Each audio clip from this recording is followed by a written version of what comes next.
안녕하세요 여러분.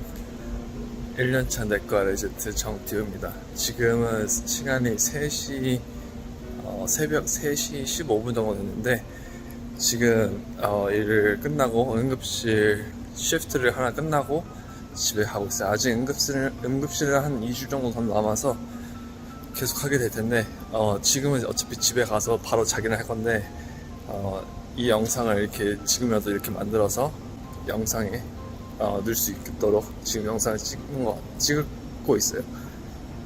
지금 되게 피곤하고요. 집에 가면 이제 씻고 바로 잘 거예요. 아마 유튜브 한 30분 보다가 잠이 자겠죠? 지금 여기 안에는 주차장이에요. 저희 병원 주차장인데 지금 차들은 조금 있는데 지금 주차장에는 사람이 아무도 없죠. 왜냐면 지금 시간대 새벽 3시 반쯤에 집에 가는 사람들은 그렇게 많지가 않거든요. 저는 응급실에서 지금 있었다 보니까 이제 끝나서 가긴 하는데 다른 분들은 일을 하고 계시니까 아직 가시는 분이 없어요. 그래서 어쨌든 이 영상은 제가 집에 가서 내일 아침에 내일 아니고 오늘 오후에 잠에서 깨고 나면 나머지는 찍어서 올리는 것으로 해보겠습니다. 그러면 저는 이제 집에 가서 잠을 자도록 할게요. 네, 여러분, 제가 지금 방금 전에 일어나서 이 영상을 다시 이어서 찍습니다. 제가 지금 응급실과에서 로테이션을 지금 2주 정도 하고 있는데 2주 동안 한 8번 정도, 8번 근무를 했어요. 응급실 이 로테이션은 제가 있는 병원에서는 항상 12시간 근무예요. 그래서 이 인턴들은 이 3개의 근무 시간이 있어요. 3개의 시프트 시간이 있는데 오전 7시부터 오후 7시, 오후 7시부터 오전 7시 이게 2개가 있고 그 다음에 오후 3시부터 오전 3시까지 하는 게 있어요. 그래서 이 3개 중에서 하나를 근무를 하게 되는데 내과 같은 경우에는 이제 보통은 이제 아침서부터 이제 한 1시, 2시까지 정도에 거의 모든 게 끝나요. 환자들을 보고 이제 진찰을 하고 내가 이제 무엇을 할 거다 라고 이렇게 오더를 놓고 그런 거는 보통 한 1시, 2시쯤에 다 끝나는데 응급실은 이제 환자가 계속 오니까 아침에만 받는 게 아니고 오후에만 받는 게 아니고 24시간 365일 24시간 일주일에 7일을 열어 놓으니까 환자가 아무 데나 오거든요. 그래서 이렇게 근무 시간이 이렇게 밤에도 새벽에도 일하는 그 근무 시간이 있어요. 내과에도 이제 콜이라고 이렇게 밤에 일하는 사람들이 있어요. 아니면 이렇게 야간 근무하는 시간이 있거든요. 근데 이거는 저희 같은 경우는 이렇게 2주씩 아니면 한 달씩 이렇게 딱딱 돼 있어요. 근데 응급실 같은 경우에는 그런 게 이렇게 왔다 갔다를 많이 해요.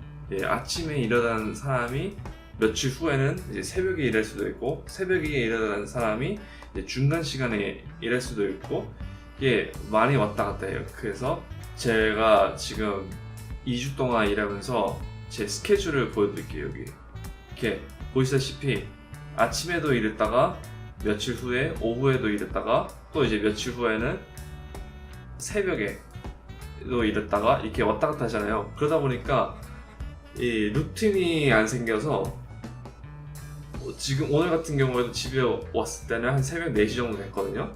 새벽 4시에 씻고 등등 하다가 잠을 들으니까 이제 한 12시, 1시 정도 일어나는 거예요, 오후에. 그러다 보니까 이제 앞으로 지금 영상을 찍는데 지금 한 2시 반 정도 됐는데 이제 앞으로 남은 이제 오늘은 거의 끝난 거죠. 왜냐면 이 영상 찍고 편집하다 보면은 이제 또 자야 되니까.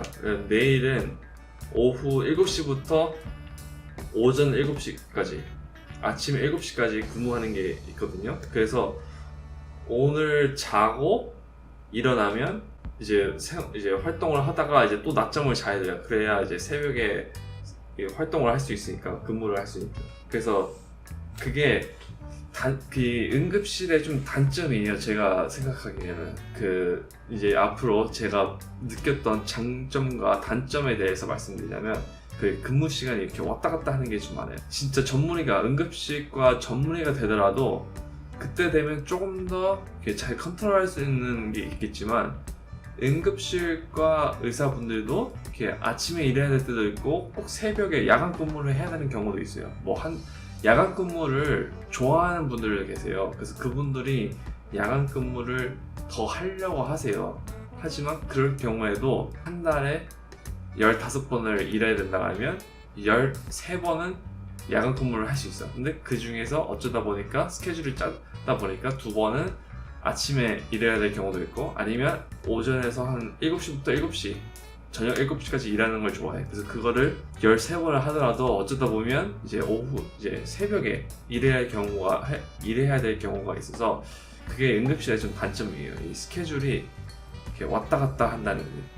제 이 영상을 보시는 응급실과 의사분들이나 레지던트 분들이 다른 생각하실 수도 있겠지만 제가 본 경우로는 그게 좀 단점이고, 장점을 말씀드리자면 근무 시간이 정해져 있다 보니까 그 응급실과는 내 근무 시간만 일만 하면 돼요. 그 후에는 이제 내 환자들은 이제 다 다음에 오는 분에게, 다음에 제 근무 시간 후로 오는 그 응급실과 전문의분들에게 다 줄 수 주거든요. 그래서 그분이 이제 관리할 수 있게. 그렇다 보면 이 환자는 내가 앞으로 더 이상 신경을 써지도 않아야 돼요. 그리고 집에 가면 병원에서 나한테 전화를 할 경우도 콜이라고 이렇게 전화를 받는 그런 게 아니거든요. 응급실과는. 그래서 수술 같은 경우에는 뭐 응급수술이 있을 수도 있고 산부인과 같은 경우는 출산을 하는 경우도 있고, 출산하는 시간이 정해져 있는 게 아니니까 갑자기 출산할 수도 있고, 그러다 보면 집에 갔더라도 전화를 받으면 다시 와서 수술을 하던가 하여튼 그렇게 해야 되는데, 이런 응급실 같은 경우에는 보고 넘겨주면 끝이에요. 내가 집에 가면 다음 근무할 때까지는 그 환자에 대해서 신경을 쓸 필요가 없어요. 왜냐면 내가 그 다음에 오면 어차피 그 환자는 그 응급실에 있지도 않을 거고, 있다 그래도 벌써 입원이 돼 있어서 아직 그 병원에 그 방이 오픈이 안 돼 있어서 응급실에 그냥 잠시 머물러 있는 거지, 계속 이렇게 응급실에서 치료하는 게 아니거든요. 그럼 벌써 입원을 시킨 내과나 다른 과 의사분들이 관리를 하세요. 환자분들을 치료를 하세요. 그러니까 응급실과 의사 손에서는 나아진 거예요. 그래서 그게 장점이에요. 처음에 환자가 왔을 때 딱 보고 이제 그 후로는 앞으로는 신경을 안 써도 되니. 그럼 단점으로 가자면, 이 단점이기도 하고 장점이기도 한데, 이 응급실과는 제가 느낀 바로는 약간 이 응급실에서 하는 일을 좀 비유를 하자면, 다른 것들이랑 비유를 하자면 400m 달리기가 있잖아요. 그때 응급실과는 이제 처음 100m를 뛰는 주자예요. 처음에 스타트가 좋아야 끝이 좋잖아요. 근데 이 응급실과는 처음에 위급한 환자들, 목숨에 지장이 있는지 그거를 딱 알아내는 게 응급실과고, 그게 만약에 환자가 심장이 아파서 왔다 그러면 심장마비인지 아니면 폐에 문제가 있는지 그런 것들을 이렇게 CT나 엑스레이 같은 걸 찍어서, 그리고 피 검사를 해서 이거는 심장마비다 아니면 이건 심장마비가 아니다, 그렇게 판단을 하는 게 응급실과 의사예요. 그래서 심장마비면 이제 그 심장과 전문한테 전화를 하고, 그 다음에 내과에 전화를 해서 이제 입원을 시키고, 만약에 그냥 그 위역류라고 하나요? 그 소화가 안 돼서 미국에서는 acid reflux 아니면 GERD라고 하는데, 그게 있어서 소화가 안 되면 이렇게 심장이 이렇게 가슴이 아픈 게 있어요. 통증이 생기는 경우가 있는데, 과연 그거면 이제 위급한 게 아니니까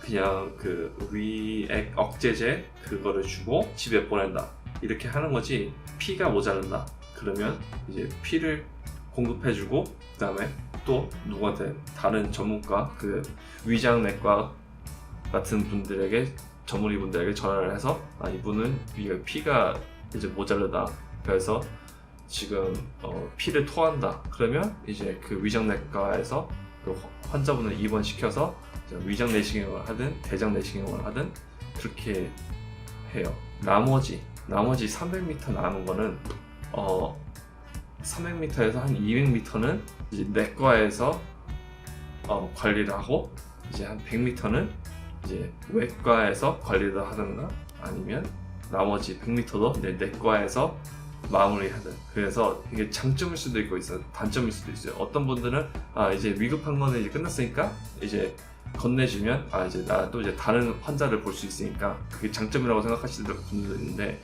어떤 분들은 이 환자가 왜 아픈지, 이게 혈액이 왜 모자른지, 이 심장마비가 왜 왔는지, 이 호흡이 곤란한 게 왜 호흡이 곤란한지, 이런 것들을 이렇게 끝까지 알아낼 수가 없어요. 응급실과는 심장마비다, 아니면 폐렴이 있다, 아니면 독감이 걸렸다, 이제 입원을 시켜라. 그러면 입원시키는 후에는 그 환자는 이제 응급실과 의사가 관리를 하지 않기 때문에, 만약에 혈액이 모자르면 이 혈액이 모자른 이유가 수십 가지가 있는데, 철분이 모자랄 수도 있고, 위에서 피가 염증이 생겨서 피가 흘러서일 수도 있고, 아니면 비타민 B12가 모자랄 수도 있고, 폴레이시라고 B9이 모자랄 수도 있고, 아니면 유전된 그 병이 있어서 이 피가 red blood cells라고 그게 이렇게 깨진다 그러거든요. 혈액이 이렇게 동그랗잖아요. 이렇게 동그랗게 생겼는데 그게 터질 수가 있어요. 그 어떤 병, 이렇게 유전 같은 거나 아니면 어떤 병에 걸리면 그런 이유로서 피가 모자란다, 혈액이 모자란다. 그런 거는 그래서 그게 단점인 경우가 있어요. 응급한 경우에는 응급실 의사가 필요해서 이제 입원을 해야 되는지 입원을 하지 말아야 되는지 이렇게 판단을 해서 할 수 있지만, 그 후로는 내과나 다른 과에서 받아서 모든 걸 진행을 하기 때문에, 그래서 그게 장단점일 수 있어요. 그거를 이렇게 응급한 거를 치료하고 판단을 하고 치료를 하는 걸 좋아하는 분이라면 응급실과가 맞고, 아니면 이 환자가 무엇 때문에 어떻게 처음부터 끝까지 알고 싶어 하는 사람이라면 이 응급실과는 이렇게 솔직히 맞지 않는 거예요. 하나의 또 장점이라면, 응급실과는 내과같이 3년이거든요. 3년씩 배우는데, 응급실과는 그 연봉이 더 높아요. 내과보다.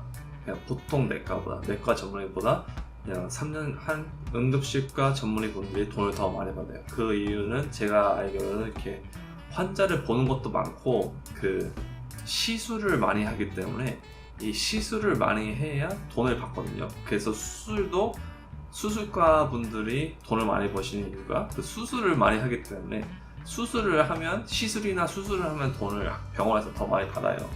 그렇기 때문에 제가 듣기로는 응급실과 분들이 연봉이 더 높다고 알고 있어요. 단점, 응급실과는 스트레스가 많은 곳이에요.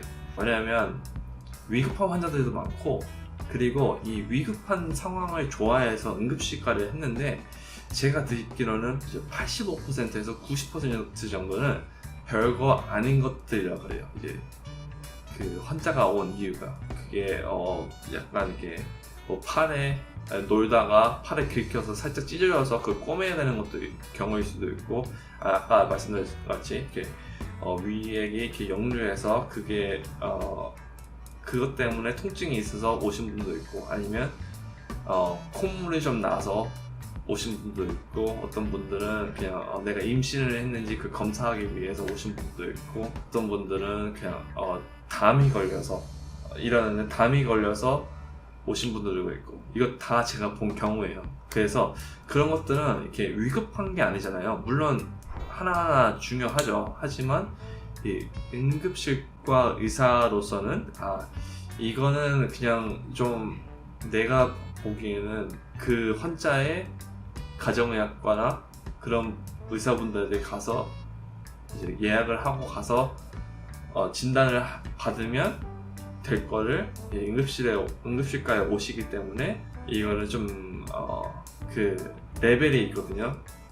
이게 환자가 오면 이제 응급한 경우는 1을 주고, 이제 응급하지 이렇게 별거 아닌 것 같은 거는 4에서 5를 주는데, 이 레벨이 있는데, 이 4에서 5 레벨이 많아요. 그리고 3 레벨 3, 2, 3이라도 이 뭐 엑스레이 찍고 CT를 찍고 하다 보면 나중에 보다 보면은 4나 5 정도 경우가 많은데, 내가 상상했던 것보다 이 위급한 상황에 혼자가 없다는 걸 느끼는 경우가 많대요. 제가 2주 동안 일을 하면서 그런 경우도 많이 봤고, 그리고 또 어떤 많은 경우에는 뭐 술이 취해서 앰뷸런스 타고 오시는 분도 있어요. 술이 취해서 길거리에서 잠을 자다가 어떤 다른 사람이 발견을 해서 이 사람이 길거리에서 왜 이렇게 쓰러져 있는지 모르니까 119에 911에 전화를 해서 데리고 와요. 그러면 그분은 그냥 응급실에서 한 5시간, 6시간 잠만 자고 있는 거예요. 왜냐면 술을 깨야 되니까. 그러고 나서 술이 깨면 이제 집에 보내죠. 그러다 보니까 그런 경우가 있을 경우에는 이제 내가 생각했던 것보다는 이게 그렇게 다 위급한 경우가 아니구나. 응급실에서 일한다고 그런 게 아니구나 라는 걸 느낀다 그래요. 그리고 또 하나의 장점이자 단점. 장점이라면 그게 뭐냐면 이렇게 여러 가지를 많이 해요. 그래서 내과 같은 경우는 환자가 한 일주일 하루에 보는 게, 보통 내과 전문의 같은 경우에는 한 15에서 20명 정도 된대요. 그러면 이제 하나하나 가면 돼요. 이 환자는 혈액 검사를 하고 그게 결과가 나오면 이 약을 줘야겠다, 이걸 몸을 해야겠다, 이 시술을 해야겠다 라고 이렇게 오더를 내리고 끝이 나면 이제 다음 거로 넘어가면 돼요.